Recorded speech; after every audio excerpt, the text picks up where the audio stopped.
minutes. Hey, Phil, this sounds a bit better so far, I think. How's that? Hey! Oh, hey! Okay, Yeah, everybody like this video and comment down below to celebrate hashtag the robots have lost. Let's get an applause in the chat. I want to see some hand claps. Yeah, put the hands in the chat, everybody. So we beat Skylabs. We beat or Skynet. I mean, yeah. yeah. Yeah, what happened is when I tried to connect since I have Restream, it had something cached, so I was using Safari instead. Oh. Safari wasn't working with the crap, so I'm using Firefox, and it works fine. Gotcha. Just the browser. It's always the browser. It's always the man. Well, apologies to kind of cut you off, mid sentence there earlier, but if we can circle back. Yeah. So yeah, I've been pen testing for coming up on 10 years, cybersecurity for 18. I've actually taught ethical hacking at a community college for almost 4 years.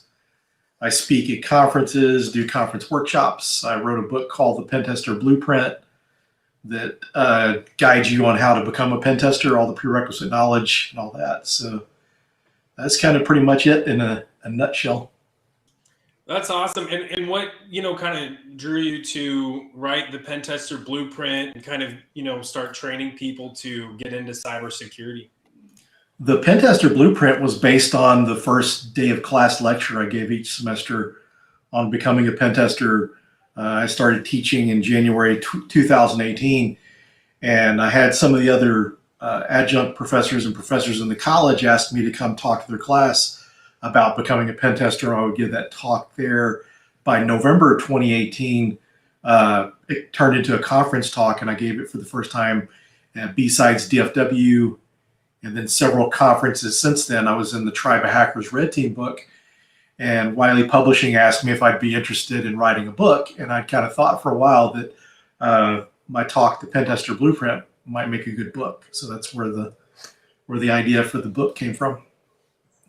I was trying to find the book real quick so I could advertise it, but it wasn't over on my stack. It's somewhere. This is what happens when I finish books. I end up losing them, and I'm like, oh, crap. That's awesome. That's awesome. And so, up to this point, what would you say has been probably the most rewarding experience with, your whole experience in cybersecurity so far? Helping others get started. Teaching, because I've had several of my students that came through my class that are pen testers. And, I've worked on some, it was kind of cool too. I was working in one company, and I had two of my students that were working on a project because I was the red team lead, and we outsourced our web app pen testing. And so two of my students were working on some pen tests for us, some web app pen tests. So it's really cool to be communicating with some students that they're actually working on pen tests for a company. And so, yeah, it's helping others get started. One of the things I kind of did along the way was, I'm kind of a competitive person because I compete in powerlifting. And I used to compete in the open division, which is basically no age limit or whatever, and compete against people younger than myself. And as I got older, I had to compete in my own age division. And, I kind of learned as far as trying to be a hacker, be the best, that's kind of tough because, new people coming in and, they're willing to stay up later. Sometimes it's easier for younger people to stay up later and all this, and just the whole competitive thing. I kind of thought, really what I need to do is focus my energies on where I'm best at, because I was good at mentoring and helping others. And so that's kind of where I put my focus on, and quit worrying about being the best pen tester and just focus on trying to help other people. And it's been very rewarding. That's awesome. That's awesome. And actually, we have somebody down in the comments named Parker Dot. He runs a Twitter space, and he's awesome in the community. He's down to do a giveaway for a copy of the Pen Tester Blueprint. So that's exciting. So if you're watching, stay tuned. We will do a giveaway as that goes. So, thank you, Parker. That's very exciting. And great opportunity for folks. Mm-hmm. And I can, as somebody who has read the book cover to cover It is a fantastic book for anybody wanting to be a pen tester. There is a ton of resources and information in there. Like it is a must read. And I'm not just saying that. Yeah, the information in the book was based on, because since I gave the talk the first time at a conference, I've kind of modified the talk over the years to include things that I'd kind of learned along the way, things that's helped other people out get started. So not only is it based on my experience, it's based on what had helped others as well. Oh yeah. Yeah, that's awesome. And you also have a podcast, The Hacker Factory, and it is phenomenal and a must listen, I would say, amongst InfoSec pros. What got you into making a podcast, and how has that been thus far? Yeah, it's kind of interesting to go even further back, not necessarily a podcast, but back in 2018, I became a Bug Crowd ambassador. And the first part of 2019, they asked me to do a webinar series. So doing the webinars kind of got me interested in doing a podcast. Alyssa Miller, Chloe Mastagi, and myself, we were doing a podcast called the Uncommon Journey Podcast. And then it got to where, it's trying to coordinate 3 people's schedules plus a guest got kind of difficult, and everyone's busy schedules. And they came up and asked if we want to do our own podcast. So I said, yeah, sure. They asked me, how would you like to do the Hacker Maker podcast? And I wanted it to be titled something different than my stream or whatever. And so I said, how about the Hacker Factory? So I got started with that. And as with a lot of other things I do, it's trying to help people get started. And I think it's helpful for someone that whether you're trying to break into the industry or if you're just interested in pen testing, you don't work in that area. I think it's kind of good for those types of folks. And it's, a lot of like I said, the mission was to help people get started. It's been a lot of fun, and it's interesting how each episode, kind of resonates with people differently. So some podcasts, someone may have similar experience and it may resonate more with someone than someone else. So it's just kind of interesting how that works. The different episodes inspire people, and that's one of the goals of the show. That's awesome. That's fantastic. We have a comment, and one of my favorite facts is that you do powerlifting. Yeah, that's cool. We have a comment here from Andrew. Are you more of a traditional stance deadlift or sumo? And that is actually a very interesting question. Yeah, I use the conventional deadlift stance. Yeah. Gotcha. Yeah, I'd be down to hear your comments on the benefits with that and a sumo, because I just kind of do it. I don't really know the benefits in your case.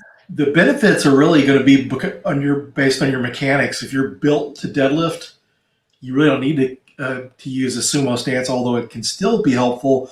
But one of the things the sumo stance does is you're using a little less lower back, you're using more hips, shorter distance to deadlift. And, it's, like I said, less lower back and less stress on your back. And so that's kind of a lot of reason people do it, just that shorter distance. And, some people with kind of shorter arms, it's harder to deadlift, and that kind of helps their biomechanics if they can do the sumo stance. But it's kind of interesting. People can get really extremely wide on the stance because, I've been competing in powerlifting since '84, and just seeing how wide, someone like Ed Cohen, one of the best of all time powerlifters, his sumo stance is kind of almost in between the conventional, and then you got a lot of the other people that that do sumo stance really wide. And another thing it helps is in some competitions, there are equipped divisions where you can wear deadlift suits, bench shirts, and all that. And it's a stance that's more conducive to someone using equipment, because the equipped deadlift, you don't get as much help out of the deadlift suit as you do like the bench shirt and squat suits, but it helps you more. Most people in the deadlift suits don't usually get maybe 30 or 40 pounds out of deadlift suit, but if you deadlift sumo, there are people that get 100 pounds out of their deadlift suit. That's nuts. I don't even know what deadlifting suits are. I'm not gonna lie to you. It's basically looks like a wrestling singlet, but it's like super reinforced. There's some suits are made out of the heavy duty canvas, and some of it is made out of like a really strong polyester. And some of the materials they use for those suits are the same materials they use like in bulletproof vests. Kind of the coverings, not the Kevlar bulletproof piece that's inside, but it's like the same type of material that they hold the Kevlar and all that layers in within. So it's pretty crazy. Yeah.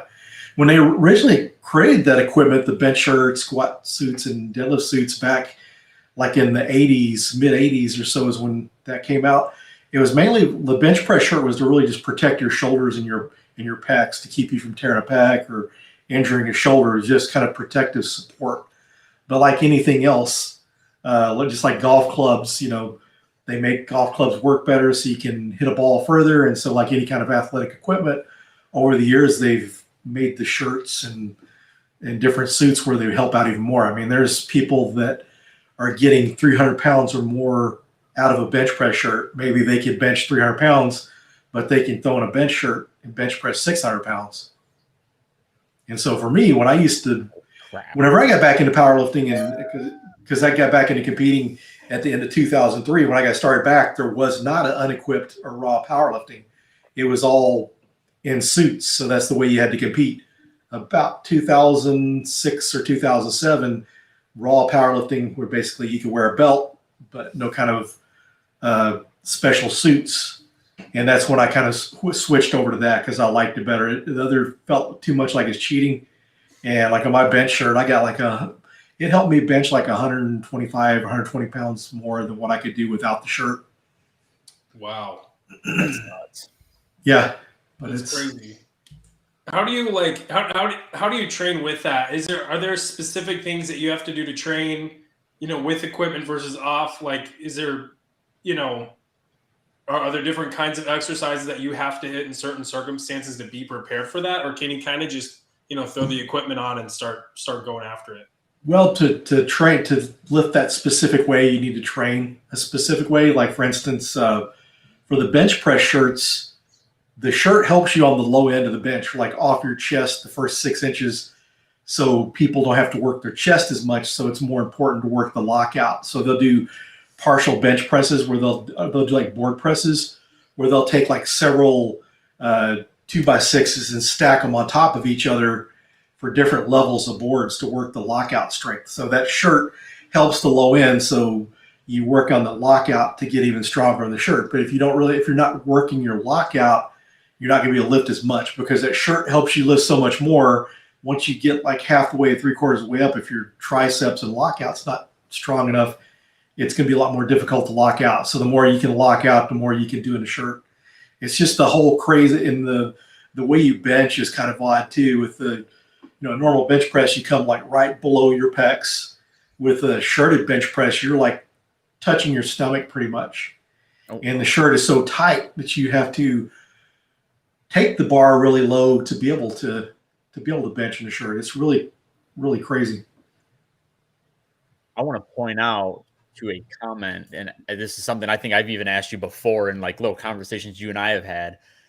How do you, Conda in the chat asks, how do you balance your time between your career and all these other activities? Because if nobody knows everything that you do, I mean, give like a condensed list of that and then explain how you do it. Because for me, it's mind blowing.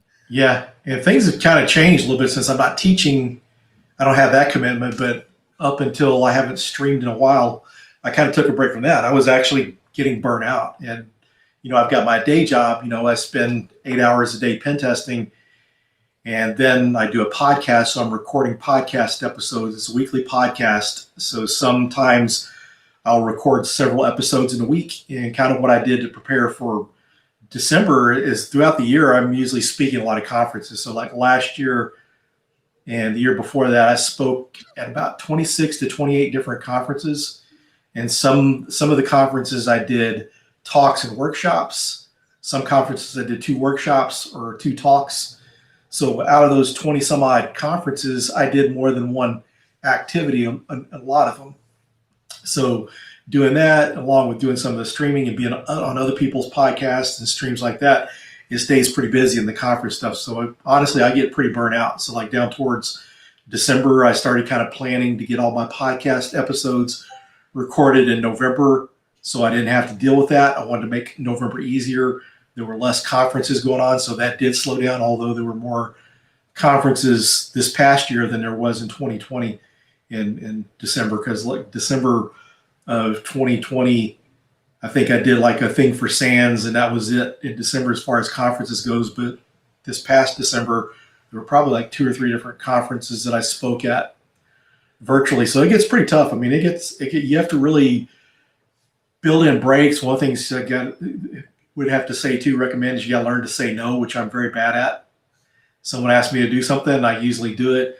One of the things, an example, I did like some workshops for women's cyber jiu-jitsu last year. I did one, I think August, or maybe it was September, October, and I was supposed to do a third one in November. The third one in November, I had got completely built out, and even though I'd committed to it, I had to go back and tell them, say, hey, I'm not going to be able to do this because I wasn't able to complete the course. So like I said, I can be bad about that. I got to get better about managing my time, because I was on the verge of burnout. I guess I really technically probably was burnout. I'm still trying to get over it. So it's pretty tough. And one of the things I say is pick a few things that you can do and do really well and stick with it. That's kind of like when I added streaming. I was already doing a podcast, and I added a stream on that. And the commitment of the stream on top of all the other stuff got to be a little much. So you need to take breaks in there, and I just didn't really take breaks soon enough. And this year I need to do a better job of doing that. Nate, go ahead. You look so. I don't know. It's like as you're talking, it's like I'm coming up with stuff, but I want to point this out, to everybody in the chat that's watching. I think we have 7 to 10 people watching now. Even somebody like Phillip Wylie here suffers from burnout.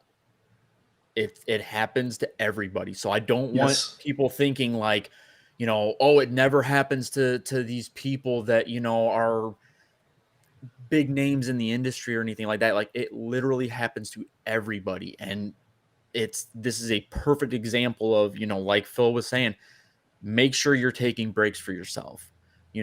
Don't overload your plate. Don't do so much thinking that you can handle and tackle it, because then before you know it, you're burnt out, and it can literally end up leading to you. I mean, some people I've even heard of, they get so burnt out they don't even want to be in the field anymore because it's just that bad. So it's like, this is just a very good example of taking breaks, trying not to burn yourself out, and knowing your limits. Yeah, that's definitely true. I haven't done a good job with it, but I mean, a lot of people, when someone else, a good friend of mine, Chloe Mistagi, she has a good talk on burnout, and she's burnt herself out because, like myself, she has a hard time telling people no when they ask her to speak at conferences and do different things like that. So yeah, you just have to, one of the things I say now, if you're just getting early in your career, you're just starting to do things, make sure to build in some breaks and take some time away from it, do some other activities. I mean, for me, I'm not really into gaming, so my hobbies are cybersecurity. So that kind of, you kind of get burnt out. And one of the things John Strand mentioned a while back on one of their streams was talking about, find other interests outside of cybersecurity. So find some other things to do to take a break.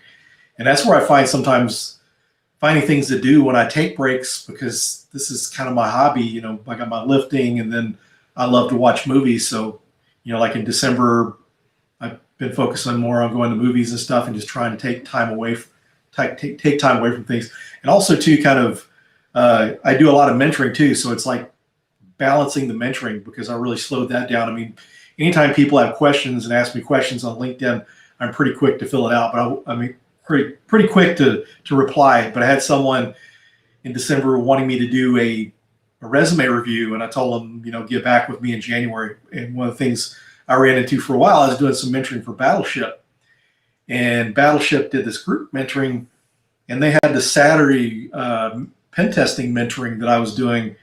And so that was kind of a mistake that I agreed to that, because they finally discontinued group mentoring and changed the way they were doing things, which kind of came at a good time, because now 2 of my only days off And, there's weekends that I present at conferences or teach conference workshops, and I'll still continue to do that. But like mentoring and some of those things, I've kind of tried to limit on the weekends, because I was having to come home from the day I was doing the mentoring like at 6 p.m. Maybe it's 5 p.m. Yeah, because I think it was 6 p.m. Eastern. So I had to be home online by 5 p.m. So I was out doing something. I have a good friend of mine that's, 2.5 hours away from me, and I went up to see him one Saturday. And so I had to come back early because I had to be online to stream for this. And it just really, those instances like that, it makes you not wanting to do it, because what free time you do have, it's, just time that you slated to not be doing this type of stuff, interferes with it. And you just really don't want to do it. Yeah, I can see how that very quickly can kind of get to be a tough situation. And powerlifting, I feel like, is probably a good thing outside of the field. It's physical activity, so it kind of gets the blood pumping. How much of an impact has it had on, on mitigating and I guess trying to get back after burnout? How much does an activity like that help out? It helps a lot. It's a good stress reliever. Even back to my IT years, I had some situations where things were super stressful, and that was like one of the only things that kind of helped me maintain my mental health. It was just a way to release stress. And like during the first part of the pandemic, when gyms shut down, part of my way to get release was just to go on walks. I would go walking at night, and one of the things, if anyone looks up like my Instagram page, you'll see back in 2020 there was a lot of frog pictures and rabbit pictures, and I just really enjoyed being out in nature. We'd walk at night and we'd see toads and owls and squirrels, not squirrels, but rabbits and other kind of wildlife, which was kind of meditative and helped relieve stress. So bringing that up, that's one thing people really need, some kind of way to relieve stress. Yeah. Is that something that, like, you actively mentor people, throughout the course and stuff like that, kind of helping them find those kinds of things that help them reduce burnout as well? I haven't really worked much with that. I give a little bit of advice on people in those type of areas, but most of the focus is typically usually around, career advice. I have people that I've kind of mentored long term where they're in jobs, know what they're doing. They'll periodically ask me, how do you deal with that? And I may give some advice around that in those ways. One of the things I'd also say too, if you're doing there's a lot of the different things you're interested in, find something that you out of all those things you're doing, if you're doing content creation, speaking at conferences, doing all this, find something and really focus on, put more effort in one of those things that you like the best, because it's hard to do everything. One of the things I'm seeing, because one of the things that I kind of wished I would have done earlier on is the content creation. And then once you try to get, into that, you got other things going on. It's kind of hard to balance. And that's one of the things I've been trying to debate on, whether I'm going to continue to do my stream or do more content creation, because I feel like sometimes if I made YouTube videos, it'd probably be more helpful than the streams, because trying to, stream weekly plus do that gets kind of tough and you spread yourself thin. And I think sometimes if you can't, maybe what you're putting out may be helpful, but sometimes if you put more effort into it and narrow your focus, then you'll get less burnout and put up better quality material. Yeah, I can absolutely echo. Like, content creation is quite a lot. Especially, the more you're trying to pack into a video, it can balloon the to-do list for each video very quickly. I think, whatever. That is its own rabbit hole entirely. But yeah, I echo that sentiment 1000%. So, I'm kind of curious on your thoughts just on red teaming, the industry, and kind of some of the things that you see people doing. What are some of the, I guess, best things that you see people doing in pen testing, and what would you say are some mistakes that incoming pen testers tend to do? Well, I think some of the things that could be misconceptions, you have to be careful who you listen to and get information from, because there's lots of Udemy courses out there, lots of YouTube courses, and some of those people may not necessarily know what they're doing. I kind of experienced that a while back with someone that's does training for a company, and I heard them misspeak about what pen testing is. And so a lot of times people trying to get in the industry, they think it's all like adversary emulation, and it's not. That's more like your red team operations is more adversary emulation. Pen testing, you've got a limited amount of time, so you're trying to go through there, find all the vulnerabilities you can find of whatever can be exploited, exploiting everything that you can find, so you're not able to be quiet. So that's for red team activities. So I would say that's one of the things to keep in mind there when you're learning and stuff. Some people ask if you have to have this kind of work in a certain role before you start working pen testing. You don't have to. It could be your very first job. I had a student that was like she was in her late 40s, early 50s. Her kids were in college. She'd had like a computer science degree, never worked a technical job in her life. And she ended up getting her very first technical job or security job was working as a pen tester. And don't let people discourage you, because some people are just haters, and then some people just think because they can't do it or that you can't do it or they did it this certain way. You'll find a lot of guys that with my kind of background that are going to tell you, yeah, you have to spend X amount of time as a sysadmin or security before you don't have to do that. Don't listen to that. And one of the biggest things we can do, our biggest things that happen sometimes, we don't want to doubt ourselves and become our biggest blocker. Because when you're a kid, you think you could be an astronaut, a doctor, whatever, and you don't know that you can't do it. And as you go through life, you have failures and self-doubt that helps prevent you from doing what you want to do or getting ahead. And don't let people do that, because we're some of our biggest blockers. Just try it, go for it. Part of this industry is luck. My very first pen testing job, I had AppSec experience, sysadmin experience, but I didn't have the hacking experience. I wanted to be a pen tester. I applied for a pen testing role and I got the job. I mean, the experience I had was running vulnerability scanners and application security. I didn't know how to hack, but I was able to get a job. And that's because, I was able to express my passion, let the hiring manager know that I was doing a lot of learning on my own, because there's some people in the industry that when 5 o'clock comes, they're done learning and they don't want to put any other effort in. And when you're trying to get in the industry, people want people that are willing to learn. And so I think just from my passion and my self-learning helped me get the job. So apply for jobs. I mean, there's no risk to it. And the more attempts you take at applying for jobs, the higher your chance of getting a job. Well, and I want to say too, like when you were saying, like people telling you, oh, you can't do something or whatever. There was a saying that I had heard somewhere, in the ether. When somebody tells you that you can't do something, they're showing you their limitations, not yours. And that one always like really stuck with me. Like, okay, if you say that I can't do something, okay, well that means that you can't do it. That doesn't mean that I can't do it.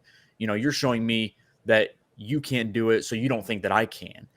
And you're just making a poor assumption, and sit back and watch me show you and prove you wrong.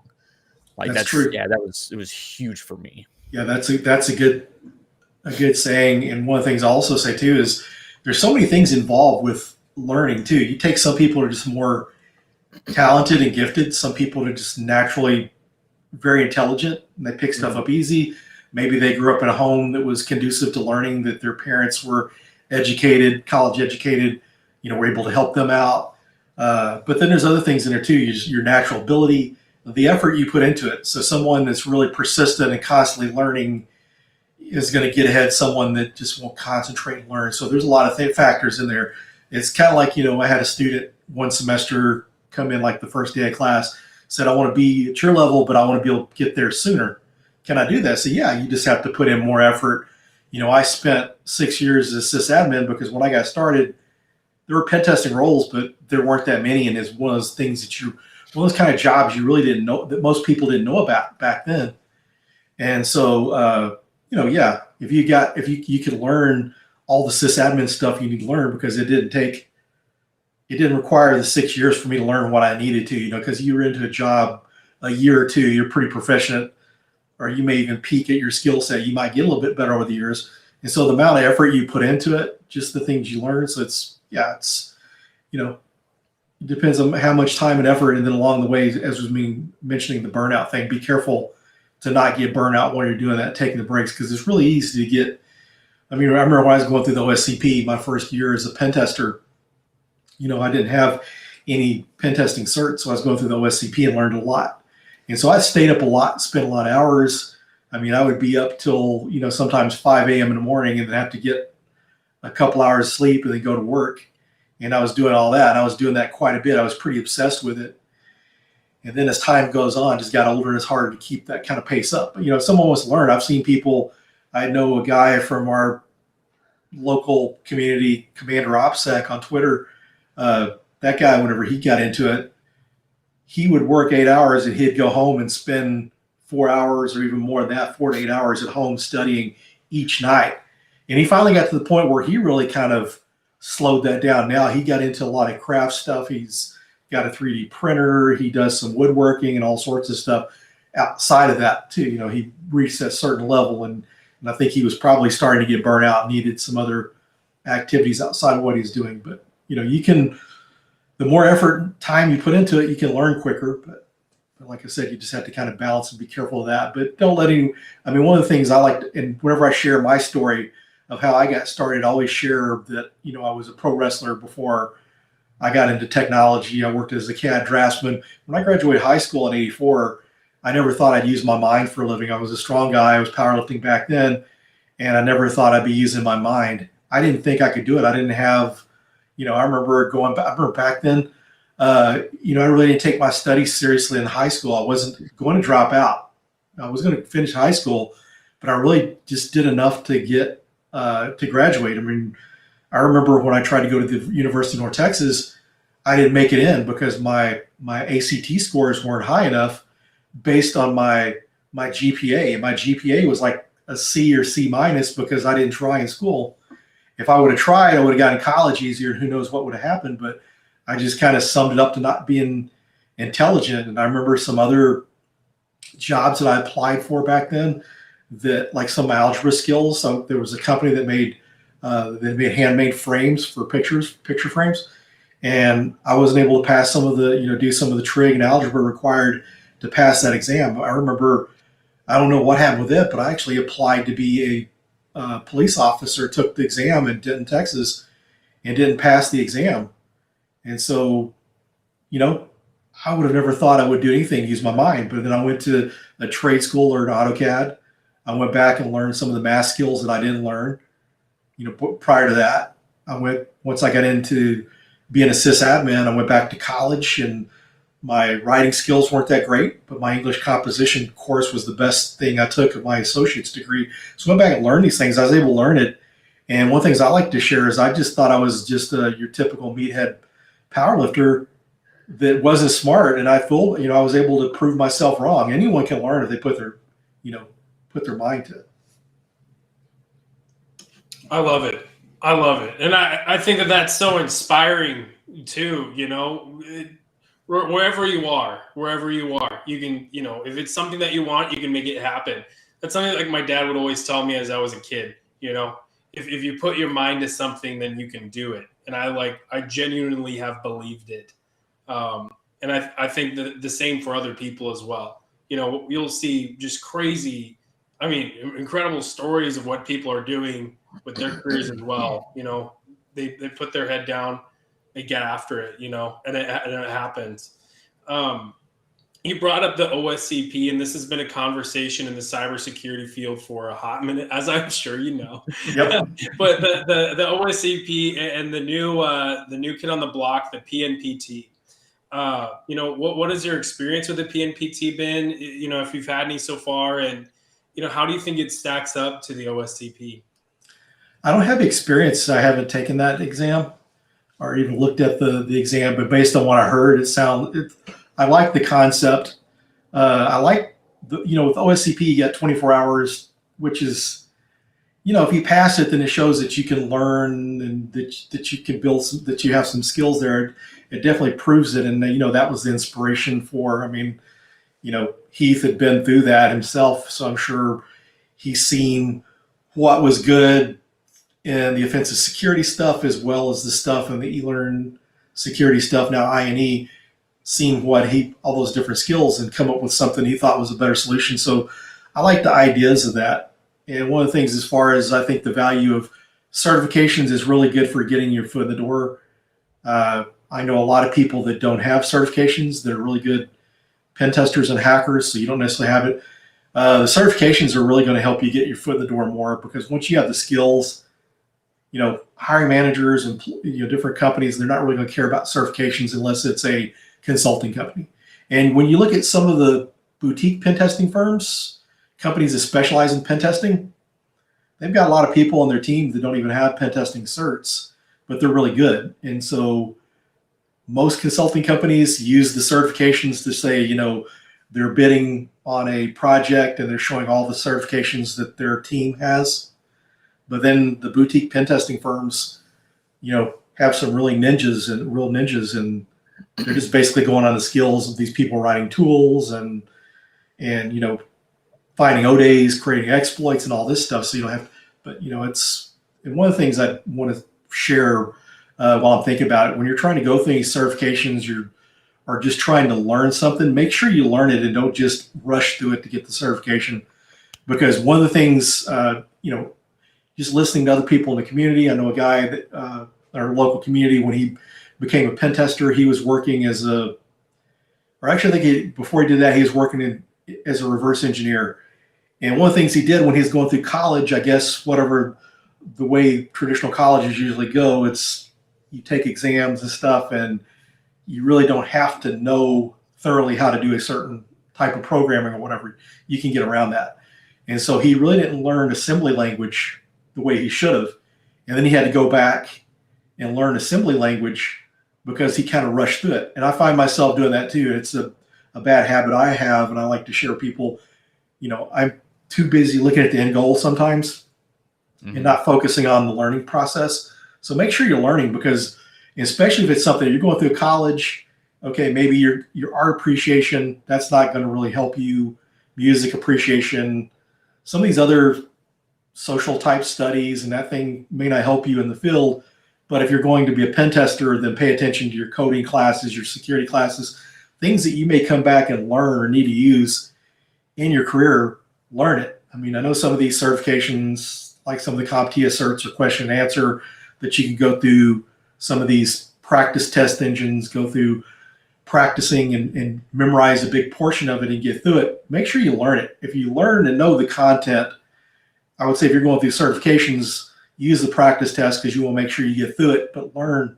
If you understand the concepts and you come across something that you didn't see a practice question for, you can figure it out on your own, but make sure to learn it. That's a big mistake I see a lot of people make. It's like you're really busting your butt to get through the OSCP. You spend that, you get certified, and maybe you're working in some other area, you're not using those skills and keeping them sharp. 3 or 4 years from now, you're not going to have much left out of what you did in an OSCP. You're going to start over again. So maintain those skills and then learn while you're going along the way. Try to learn the skills. Don't just do the minimum to get through the exam. Honestly, I want to make sure that we get to some of Parker's questions because he's asking some really good ones in the chat. But just to complement what you were saying, it was somebody that I was talking to on Twitter, and they said something very similar to that. They were like, make sure that you're learning this stuff because, he goes, I've interviewed people before for positions, and they, their resume looks fantastic. It's, blinged out with all these different certifications and everything. But then when it got down to asking them technical questions about, okay, well, you're faced with this particular situation, how would you handle it? And that person goes, and they have a brain fart. They don't know how to go about answering. And he goes, well, you have, the OSCP or, whatever. And the guy goes, yeah. And he goes, then you should be able to answer this question without hesitation. You should know it. And he didn't because, again, he didn't take the time to learn it. He just memorized, did the stuff on the exam, and then called it quits. And probably, like you were saying too, never kept those skills sharp and just, lost them. But yeah, it's man, is it crucial to make sure that you know that stuff, because if you get into like a technical interview, they will literally just run all over you. And just kind of one thing to tell people too is take this serious, because if you get that certification, you want it to be worth something. If you're memorizing stuff, well, OSCP, it's a hands-on pen test. You have to hack into stuff. But if you do things, I don't know, it's your best interest to best represent the certification, because what happens over time is if a bunch of people don't take it seriously, don't keep up the skills, they can end up devaluing a certification, because then people are going to say someone with the CH don't know this. You're going to devalue the certification. There was a time before offensive security had people start doing their exams on camera and proctored, that there were companies that were offering to take the test for people. And it was a good thing the offensive security stepped in and did something, because if they hadn't done anything, that cert would have been so devalued and wouldn't have been, worth what it is today, if they hadn't stepped in and did something like that. So yeah, we definitely want, if you got a certification, do what you can to help maintain the value of that certification, because you don't want someone to say, yeah, people with a certification don't know what they're doing. And, Yeah, I mean, 1,000%. It's on people taking like a test for someone. I feel like that's just something you hear about, like in school even. But I learned last year that like people having somebody else interview for a job for them was a thing that happened. I had no idea. It blew my mind. I was like, how in the world does that even work? Because then even then, day one, you show up and they're like, who are you? Like, logically, how does that make any sense? And that it's kind of like one of those things that might follow you through your career. Like, people will probably remember that, right? Yep. So. And if you ever got caught in something like that, and that's kind of crazy too, because I've heard of people, having someone else. But one of the things, this gym where I work out at, there was a guy that went through a coding boot camp, one of those 24-week or 12-week courses. I think it's 24 weeks where they go through, take you from zero to be able to program. But on like interviews, they sit there and give you like a headpiece or, a headset while they're talking in your ear while you're getting answered questions during virtual interviews, and they're answering the questions. But the thing is, what happens when you show up the first day of work or, that first week of work and you can't figure anything out? Yeah, right? Like there's no substitute for just possessing the knowledge and the confidence that you have the knowledge, right? Like it just 10 out of 10. It is much better. Make mention some questions by Parker Dot, and as soon as we'll ask these, we'll also get this giveaway running as well. But his first question, what do you think is the hardest part about being a prominent personality within the community? And this, not to like direct your answer, but I feel like this kind of ties into burnout as well, going into last year as well. Yeah, the burnout can kind of affect that. But one of the things I'd say probably the hardest part is just trying to maintain your reputation, keep your cool, because sometimes you may have someone troll you or they start some crap like I had in 2020. One of my former students was retired LA law enforcement, and he passed his OSCP, and I'd sent out a tweet trying to help him find a job. And I had someone flaming me for trying to help a former law enforcement officer, get in the industry. And I kind of said, I said, John's a good guy. He's not like what the bad stereotype you see of some law enforcement. He's nothing like that. He's a good guy. Other people kind of chimed in and said, yeah. And this guy just kept on going and stuff and was dogging the military and police officers. And it's really hard to keep my cool, because Phil of 10 years ago, when he did that, what I would have said is, okay, you're following Mubix and Dave Kennedy, and you follow them. Those guys are former Marines. So if the military is so bad, then look what these guys do. They're doing more than what you're doing. And, you follow them, they follow you, you follow each other, and you're going to put down the military. But I didn't. It was really hard not to say anything. I had like a direct message group with some friends, and I was going into it to vent because it's pissed me off, because I just try to help someone find a job. And so you just really have to be careful.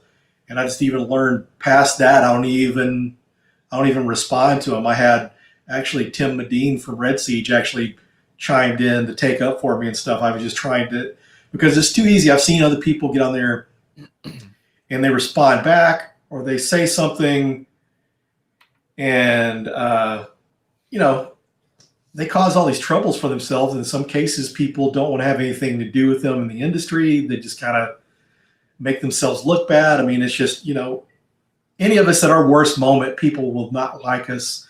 At our best moment, everyone likes you. But if you just look immature and all this stuff, it's not a good look, and you just want to avoid that. That's probably, I'd say, one of the biggest things is just trying to maintain, you really have to think about what you're tweeting and stuff, you just have to really be careful, because otherwise it's just all the hard work you put into it can be destroyed in just a single tweet or the way you respond to someone. Well, and I want to say too, and I know this has probably been said a couple times, even on Twitter, I want to preface by saying, like, we're not like a gang or anything. Like, we're not going to gang up on you and beat you up or anything if you say stuff like this. But if you're trying to get a job and you start going after people that are what you would label as popular in the industry, other people that are popular in the industry that have other connections see this stuff. Yep. And if they see that, you're literally putting, you're already putting a bad vibe on your name out there.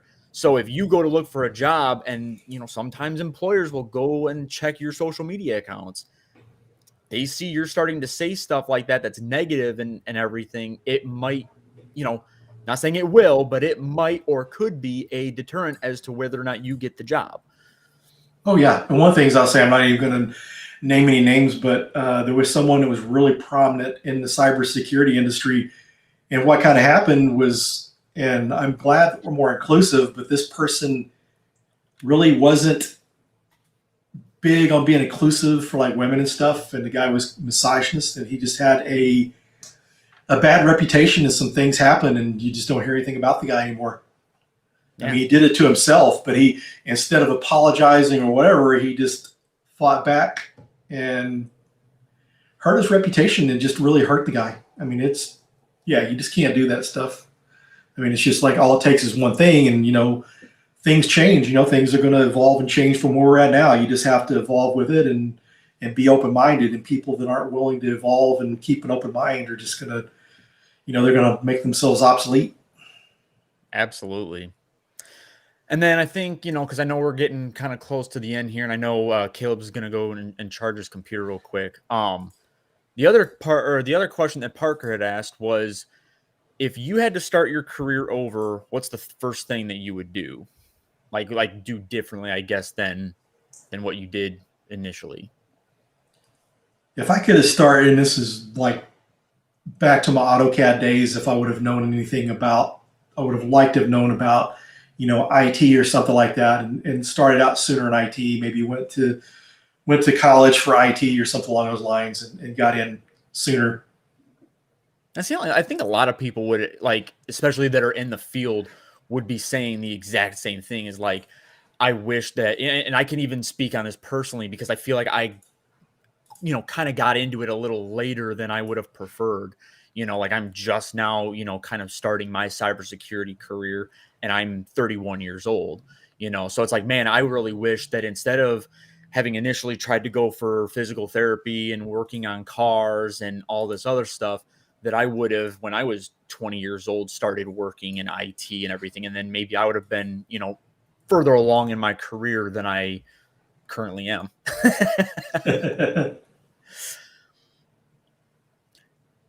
Hey, lost the mute button there for a second. Sorry, I had to plug my computer in. If you were watching, Parker previously offered a giveaway for the Hacker Blueprint. So put hashtag powerlifting. That's a good one. Hashtag powerlifting down in the comment. I feel good about these hashtags sometimes. I don't know why. And you will enter into that giveaway. We will find a winner here in just a moment. Exclude me. Parker, actually, speaking of Parker, he has another interesting question. If you were to start your career over, wait, you just asked that. I just did that. He did ask another one, though. My bad. Yep. Do you think with increased move to remote work, do you think this will be a bigger issue?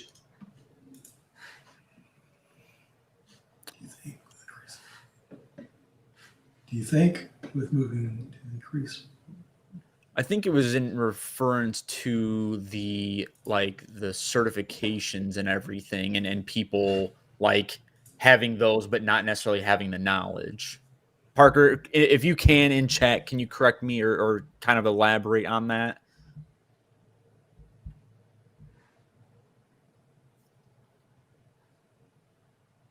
I know it's one of those things like, oh yeah, I think, yeah, that kind of, I think, yeah, based on what our conversation was, yeah, I think that would be a bigger issue, because one of the things we did mention is how someone was doing a virtual interview and then someone's, yeah, I think there's a lot more chances of that, more risk of that happening. And one of the things too is like offshore work staff too. I know some guys, this company I was working at, they had they were interviewing some people, and they could tell in the background that they were looking on a computer and stuff, because they weren't there in front of them, so it's easier for someone to cheat. And then it seemed like they were getting some questions fed to them because this person was Googling the same things that they were asking the guy that's interviewing, and saw where they were getting the information from. So yeah, being remote, I think there's a more opportunity for people to cheat.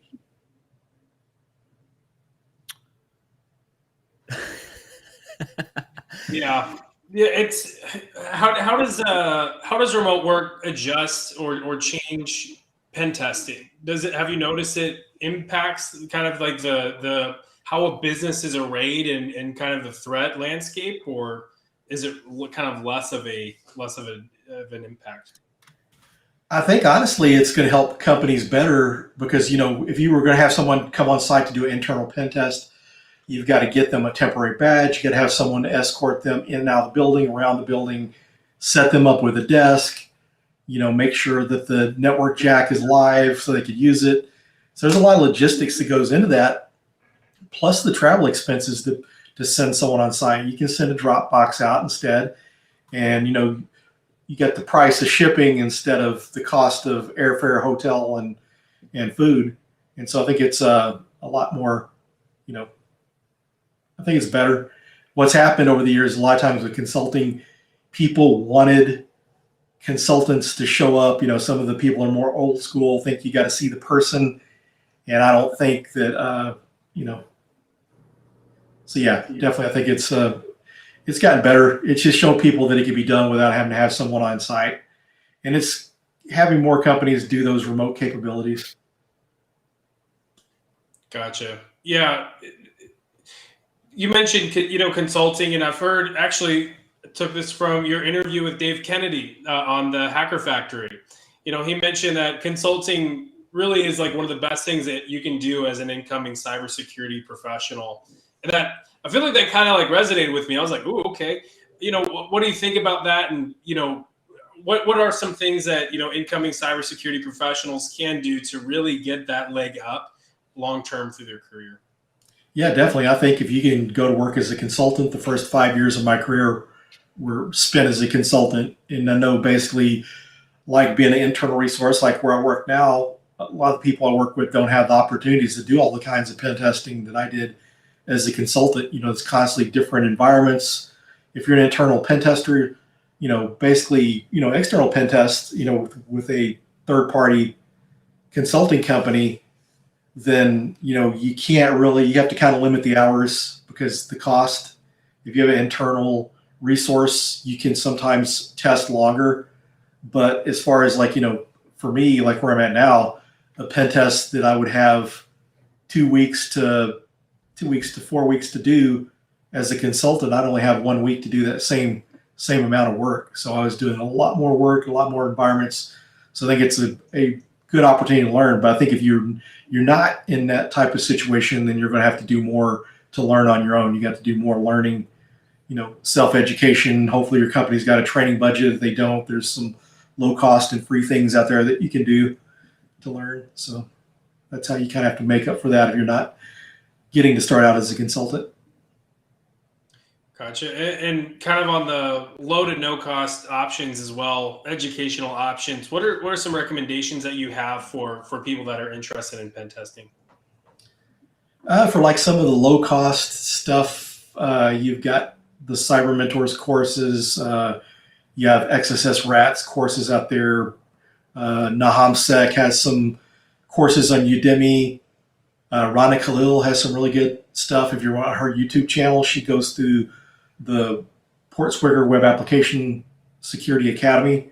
She goes through all the different, it's cool. So one of the things I'd recommend, if you want to learn web app pen testing, I would go through Portswigger's Web Application Security Academy and use Rana's YouTube videos, because not only does Rana show you how to do it with Burp Suite, she shows you how to write Python scripts. So she goes a step further. So if someone's really wanting to learn how to web app pen test, I would really recommend going out and get that Burp Suite certification, go through the Web Application Security Academy content, and then you've got Rana's videos to kind of supplement that, and then the actual labs to work on hands-on. So I think that's, that's a free resource there.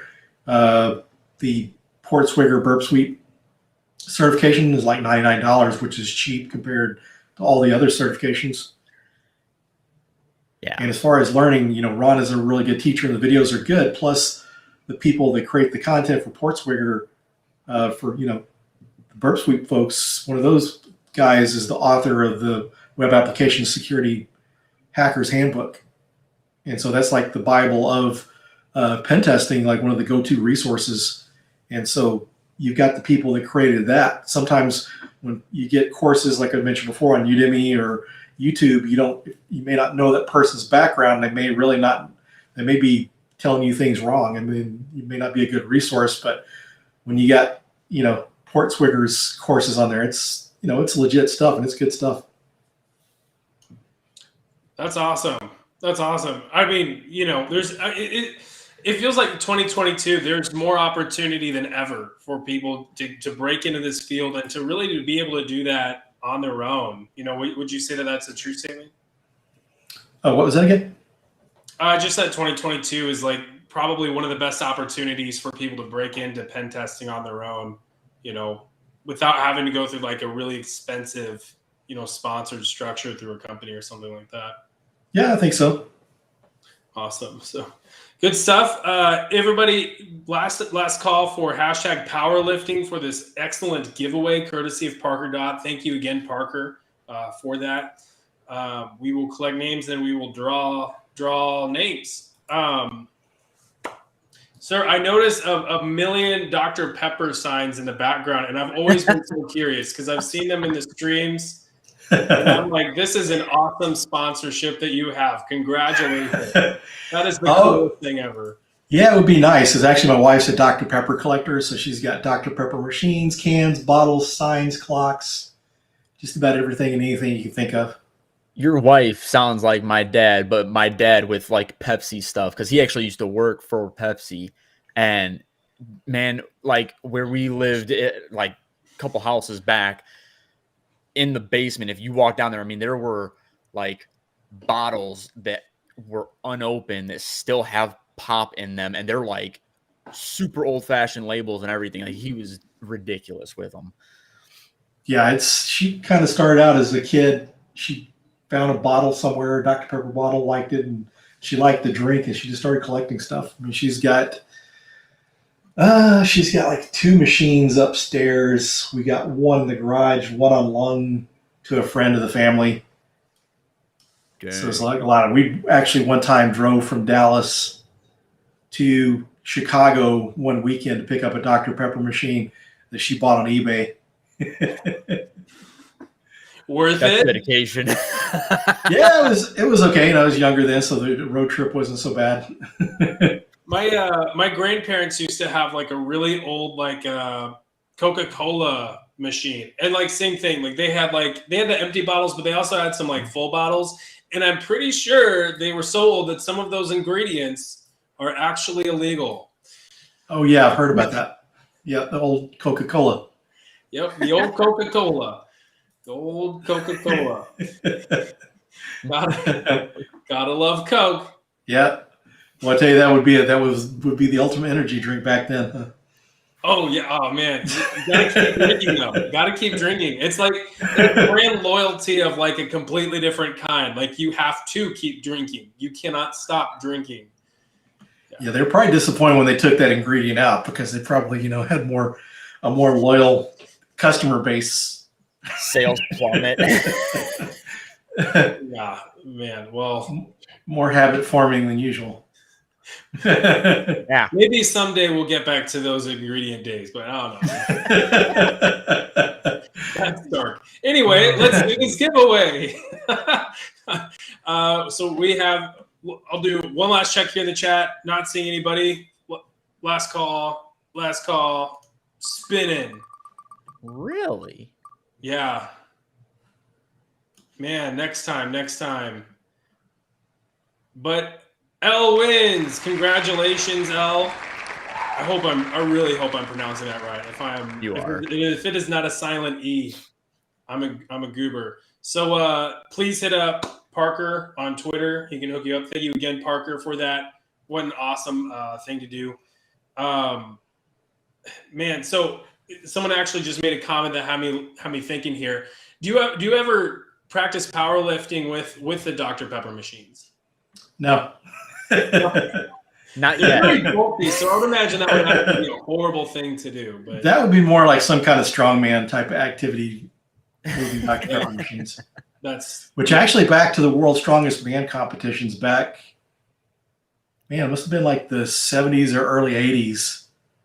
They used to have a event where they would carry a refrigerator on their back and run with it. Oh, yeah. Yeah, someone ended up breaking their leg. Actually, it was Franco Colombo, who was a good friend of Arnold's, the governor, and one of his buddies that actually came over to the U.S. with him, he was competing in the world's strongest man competitions, and he was running with the refrigerator and broke his leg.